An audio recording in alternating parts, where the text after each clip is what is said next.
But one company at the forefront of technological innovation is Microsoft. In a moment, we'll be speaking to the company's European president. But first, let's take a look at the company and the challenges that it's facing. Windows, the company's cash cow, well, Microsoft's market-leading operating system helped generate almost $12 billion in profits last year. But for how much longer? Apple's new iCloud service, unveiled on Tuesday, will reduce the need for hard drive and PC software. Then there's competition from Google. Its search engine eclipses Microsoft's Bing by a factor of 4 in the US. Microsoft's answer was to buy Yahoo, but that deal failed.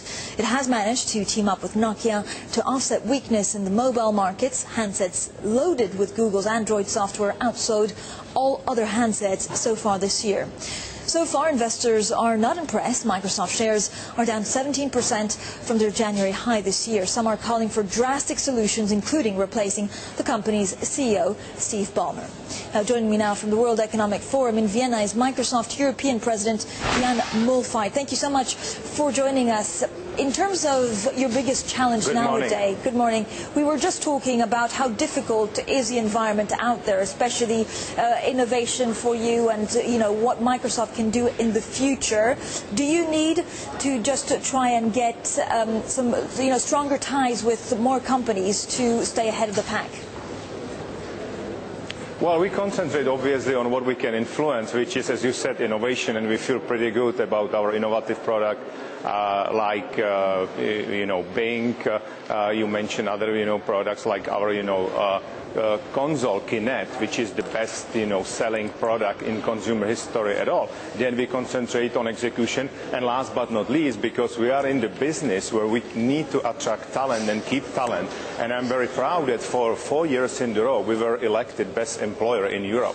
But I wonder how much you feel the pressure, because we're talking about some of your competitors being ahead of the game. We talk about, for example, this fight in the tablet computing system, which may leave you behind. This is a very competitive industry. What we do, for example, in Europe, we have 150,000 partners, small and medium businesses. We, in fact, next week launch the BizSpark Summit in Brussels, where we are inviting European startups. They are basing their product on our technology.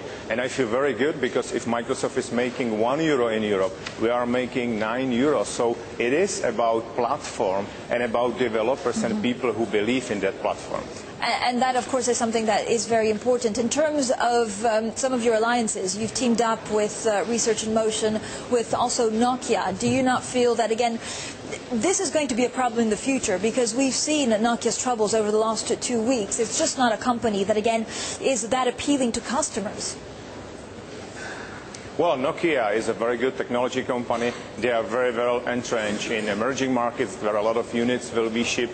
As you know, we have also in acquiring the Skype. So I feel very good with our announcement with Mango, the new operating system for mobile phones. So we are very complementary to Nokia and to Skype. So I feel very good about the future of mobile in Microsoft. Do you think it would make sense for Microsoft to buy Nokia outright? I mean, if you do that, then you have a full merger, and I guess you can take more potential out of it. I wouldn't comment on that on any rumors, as we are always doing.